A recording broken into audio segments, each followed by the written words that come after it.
کسی غیر مسلم کو دین کے قریب کیا جائے تو اس کا بہترین عمل کیا ہے؟ غیر مسلم. ابھی جو ہم نے انیس صاحب گفتگو کی جس سوال کی جی تقریباً جی وہی چیز ہے جی ہاں. کہ جب آپ کسی غیر مسلم کو قریب کرتے ہیں تو آج کے زمانے میں، خصوصاً ہر زمانے میں یہ تھا، لیکن آج کے زمانے میں اس کی اہمیت یہ ہے کہ آپ کے قول اور فعل میں کیا فرق ہے.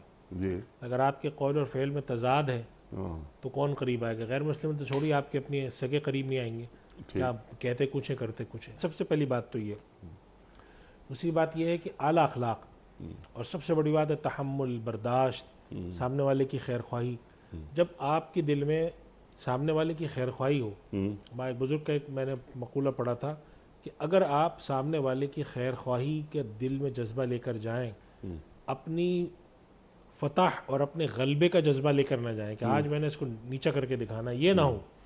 یہ ہو کہ یہ آدمی جو ہے کسی طرح سے اس کی خیر خواہی ہو، تو یہ ہو نہیں سکتا کہ آپ بات کریں اور اثر نہ ہو. سبحان اللہ. لیکن اگر آپ یہ سوچ کر گئے نا کہ میں نے تو آج اس کو پچھاڑ دینا ہے علمی طور پہ، اور سامنے والا چاہے جائے کہ غیر مسلم ہو